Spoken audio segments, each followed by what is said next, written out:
Daniel 4th chapter 37th verse. గర్వముతో నటించు వారిని ఆయన అనుపశక్తుడనియు. ఈ మాటలు నెబుకద్నెజర్ అంటున్నాడు. ఎందుకంటే నెబుకద్నెజర్కి ఒకప్పుడు చాలా గర్వం ఉండే. ఆ గర్వంతోనే అతడు దేవునికి ఇవ్వాల్సినటువంటి ఘనత ఇవ్వకుండా బబులోను గురించి తానే గ్రేట్గా ఫీల్ అయిండు. ఇది నేను చేసుకున్నది అని ఫీల్ అయినప్పుడు ఆ ప్రైడ్తోనే అతడు ఆ మాటలు అనుకున్నప్పుడు ఆ టైంలోనే దేవుని యొక్క జడ్జిమెంట్ అతని మీదకి వచ్చి, ఎందుకంటే గర్వం అంటే దేవుడికి ఇష్టం ఉండదు.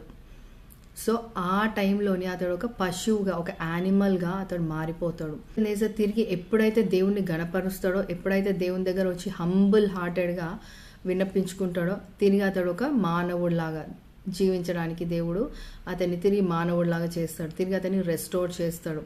అంటే అతనికి ఎప్పుడైతే గర్వం ఉండేనో, గర్వం ఉన్నప్పుడు దేవుడు అతన్ని అణిచివేసినట్లు ఒక యానిమల్ లాగా చేసిండు. ఎప్పుడైతే నెబుకద్నెజరు దేవుణ్ణి గణపరచడం, దేవుడే ఇదంతా చేసిండు, నాకు నా సాయశక్తుల నేను చేసుకున్నది కాదు, ఇది దేవుని గొప్పతనం అని నెబుకద్నెజర్ తెలుసుకున్నాడో, అప్పుడు దేవుడు అతన్ని రెస్టోర్ చేసిండు. మనం మోసెస్ గురించి చూసినట్లయితే వాక్యంలో మోసెస్ ద్వారా ఎక్సోడస్లో దేవుడు ఎన్నో కార్యాలు చేసిండు, మిరకల్స్ చేసిండు. అయినప్పటికీ కింగ్ ఫరో మాత్రం అతని యొక్క హృదయం ఒక రాతి హృదయంలాగా ఉండిపోయింది. ఎన్ని రిపీటెడ్ వార్నింగ్స్ ఇచ్చినా కానీ, దేవుడు ఎన్ని మిరకల్స్ చేసినా కానీ అతడు మాత్రం అతనికి ఉన్నటువంటి గర్వంతోనే అతడు జీవించిండు తప్ప దేవుని ముందు అతడు ఎప్పుడు హంబుల్గా జీవించలేదు. ఎన్ని మిరకల్స్ చేసినా కానీ అతడు దేవుని ముందు ఎప్పుడు కూడా హంబుల్గా లేకుండే. తీరా చూస్తే ఒక డిస్ట్రక్షన్ వల్ల అతడు, ఫరో, అతని యొక్క సైన్యం కూడా రెడ్ సీలో మునిగిపోయినరు. అంటే దేవుడికి గర్వం అంటే అస్సలు నచ్చదు.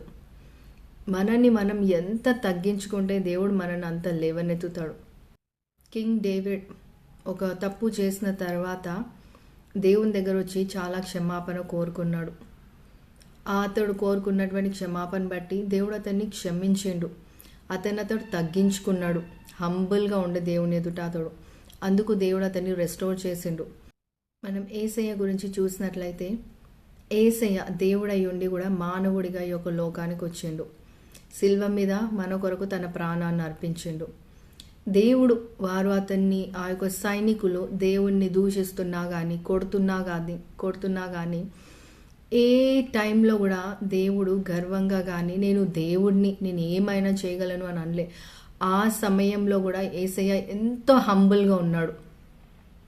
అంటే దేవుని యొక్క రాజ్యంలో నువ్వు ఉండాలి అని అనుకుంటే నీకు దీనత్వం ఎంతో అవసరం.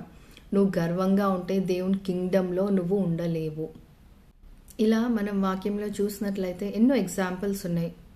దేవుడికి ప్రైడ్ అంటే నచ్చదు. మనం హంబుల్గా, దీనత్వంతోనే జీవించాలి. నీ ప్రేయర్ పాయింట్లో కూడా నువ్వు అడగాలి దేవుణ్ణి, దేవా నాకు హంబుల్ హార్ట్ ఇయ్యు, నాకు హ్యూమిలిటీ గల హార్ట్ ఇయ్యు అని అడగాలి. నేను అడుగుతాను దేవుణ్ణి, నాకు హ్యూమిలిటీ గల హార్ట్ ఇయ్యు అని. ఎందుకంటే మానవులం కాబట్టి సహజంగా ఏదైనా గొప్ప మన జీవితంలో జరిగినప్పుడు మనకు ఆ గర్వం రావచ్చు. కానీ ఆ గర్వం రాకుండానే ముందే మనల్ని మనం సిద్ధపరచుకోవాలి, దీనత్వంతో మనం ఉండాలి అని.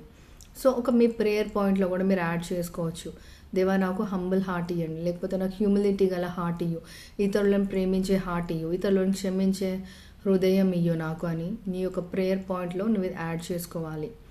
అయితే ఈరోజు నువ్వు దీనత్వాన్ని నీ సొంతగా నువ్వు హంబుల్గా ఉంటాను అని డిసైడ్ అవుతావా, లేకపోతే నీకు ఒక బ్యాడ్ సర్కమ్స్టాన్స్ వచ్చిన తర్వాతనే ఆ యొక్క సర్కమ్స్టాన్స్లోనే నేను దీనత్వంగా మారుతాను అని అనుకుంటున్నావా? లెట్ us చూస్ హ్యూమిలిటీ.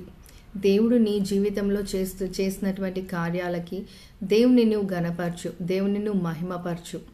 దేవునితో నువ్వు నడుస్తున్నప్పుడు, నువ్వు దీనత్వంతో నడుస్తే దేవుడు నిన్ను పైకి లేవనెత్తుతాడు. నువ్వు గర్వంతో నడిచినట్లయితే నెబుకద్నెజర్కి వచ్చినటువంటి పరిస్థితి నీ జీవితంలో కూడా రావచ్చు. అంటే నువ్వు ఒక యానిమల్గా మారిపోతావని నేను అనను, కానీ అటువంటి పరిస్థితి నీకు రావచ్చు. అంటే క్లిష్టమైన పరిస్థితులు నీకు రావచ్చు.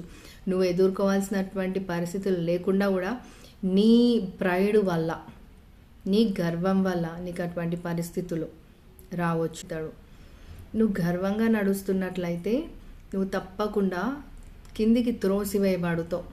సో దేవుడికి గర్వం అంటే, ప్రైడ్ అంటే అస్సలు ఇష్టం లేదు. నువ్వు దేవుని బిడ్డగా జీవించాలని అనుకున్నట్లయితే నీలో ఒకవేళ గర్వం ఉంటే దేవుణ్ణి అడుగు, దేవా నాలో నుండి గర్వాన్ని తీసివేసి నాకు హంబుల్ హార్ట్ని లేదా హ్యూమిలిటీ గల హార్ట్ని నాకు దయచేయమని ప్రార్థించు. God bless you.